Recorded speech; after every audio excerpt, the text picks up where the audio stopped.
Have you ever noticed those rare individuals around you who seem completely immune to the weight of daily pressure, while everyone else is scrolling through urgent emails, or losing sleep over a brief comment from a manager? These people can calmly eat a bowl of noodles, or shut down their laptops exactly at 5 o'clock. They do not seem to carry the invisible weight that drags down the rest of modern office workers. You might think they are simply cold or insensitive, or perhaps they just do not care about their careers. But the reality is much deeper than a simple lack of empathy. The secret lies not in the absence of external pressure, but in how they actively choose to process it. We live in a culture that glorifies constant panic, where stress is often worn as a badge of honor, and anxiety is mistaken for dedication to our jobs. Yet, the truth remains that stress is completely inevitable, and we cannot change the heavy demands of our lives. We cannot stop deadlines from approaching on our calendars, nor can we make complex human dynamics suddenly simple. The only thing we can change is our relationship with the pressure that knocks on our doors every day. In this video, we will explore the cognitive machinery that allows these resilient minds to remain entirely untouched, and how you can build a shield against daily friction. Let's dissect the hidden rules of emotional self-defense, so you can stop absorbing the chaos around you. To understand why some people remain calm under fire, we must look at how the brain processes threat. When an external demand lands in your inbox, or when a colleague makes a sharp, critical remark, your mind immediately begins a process of rapid evaluation. For most of us, this process resembles an open circuit, where every external spark triggers a massive internal fire. We absorb the raw energy of the stressful event and let it run wild through our nervous system. Psychologists refer to this as a high level of reactivity, where the boundary between the self and the world is thin. However, those who do not absorb stress operate differently, possessing what we might call a psychological grounding wire. Imagine an electrical system during a violent summer storm. If the building is not properly grounded to the earth, a lightning strike will destroy the delicate internal machinery. But if a grounding wire is present in the system, the massive electrical charge passes directly through the structure and enters the earth without causing any damage at all. Non-absorbent people act as this grounded electrical system. They allow the chaotic energy of the environment to pass through their awareness without sticking to their identity. They pay no heavy emotional tax on daily events. This ability is rooted in cognitive appraisal, which is the mental process of evaluating a situation. When a stressful event occurs in the outside world, our brains perform two distinct levels of quick assessment. First, we ask if the situation is a threat, and second, we ask if we can cope with it. The anxious mind immediately assumes that every single event is a direct threat to its safety and status. It also assumes that its internal resources are entirely insufficient, which leads to a state of chronic hyper-vigilance. Over time, this constant state of alarm drains our battery, leaving us exhausted, irritable, and unable to focus. The non-absorbent mind, on the other hand, appraises the world with a much cooler, detached logic. They look at a late project or an angry boss and see a problem to be solved, not a threat to their fundamental worth as a human being. By maintaining this clean space between event and reaction, they save their precious mental bandwidth for actual action, rather than wasting it on useless emotional turbulence. They realize that stress is not a physical object, but a cognitive interpretation of our daily reality. If we change the way we interpret the incoming data, we can change how it affects our physical bodies. This is not about pretending that everything is perfect, but about refusing to let the chaos outside dictate the peace that lives inside your own mind. When we constantly absorb the anxiety of our surroundings, our bodies are flooded with high levels of cortisol. This hormone is useful for escaping a dangerous predator, but it is highly toxic when constantly present. It narrows our vision and makes us highly defensive, causing us to make mistakes in our daily work. We become trapped in a loop of negative feedback, where our anxiety creates the very mistakes we fear. To break this cycle, we must construct a filter that separates our self-worth from our daily performance. This filter acts as a buffer zone for the mind, giving us the space to choose our response carefully. Instead of reacting instantly to every little nudge, we can pause, observe, and decide how to act. This mental pause is where true freedom is found, allowing us to reclaim control over our emotional lives.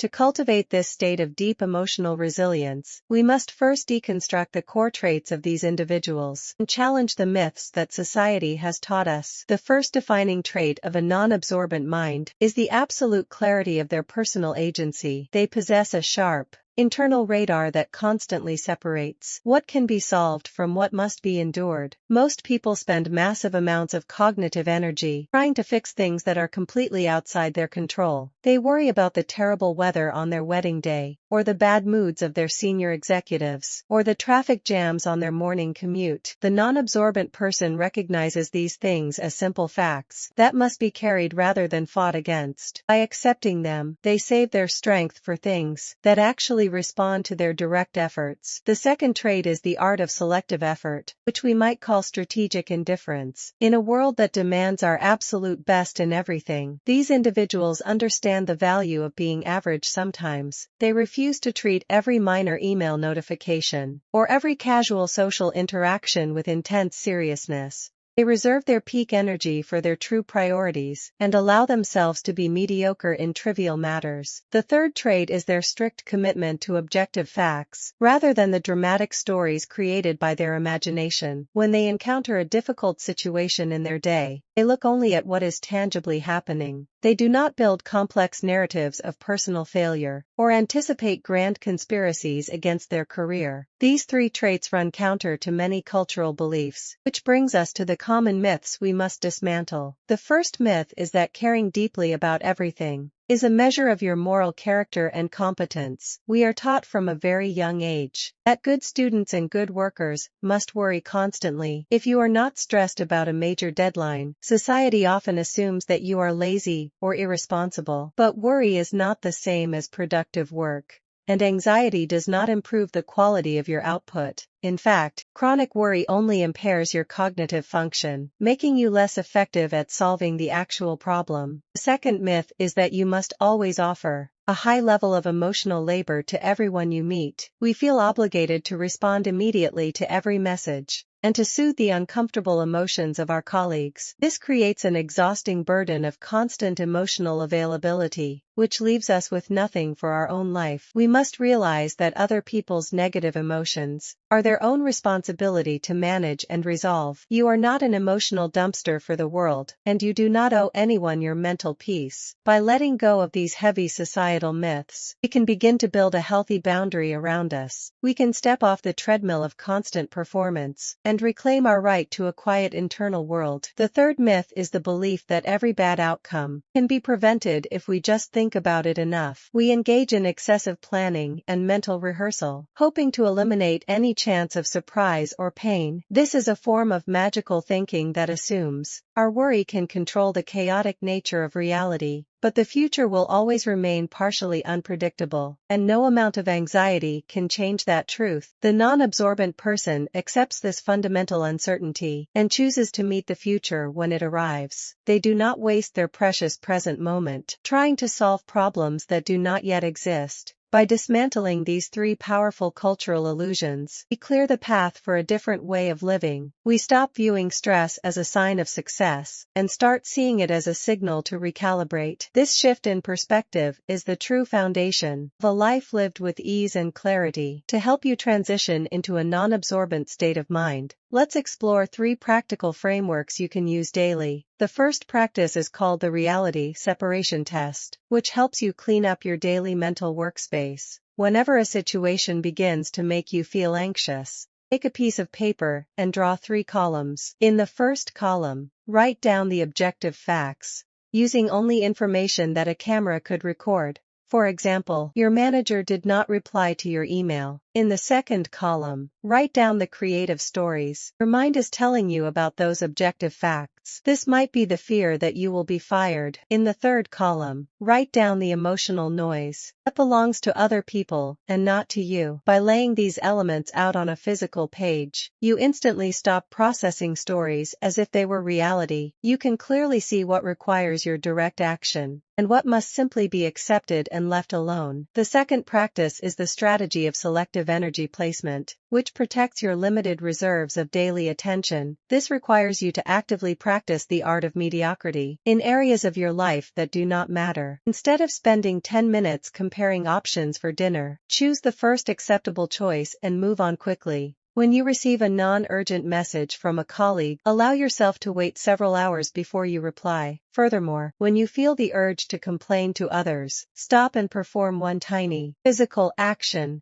Instead, clean your desk, send a brief follow-up note, or organize a single folder on your computer desktop. This small movement shifts your brain from a victim state to an active agent who has control over their environment. You stop staring at yourself through the critical eyes of others and return to the physical reality of your own actions. The third practice is the preservation of your basic humanity, which keeps you from functioning like a cold machine. We must learn to schedule at least 15 minutes daily to engage in a completely unproductive and useless activity. Read a chapter of fiction, stare at the trees outside, or simply doodle on a scrap piece of paper. Do not measure the output or value of this time, and allow it to be entirely free of purpose. Additionally, we must change the way we view our rest. Never treat sleep and leisure as rewards for hard work, but rather as the necessary foundation for any activity. You do not earn the right to rest by burning out. You rest so that you can live and work well.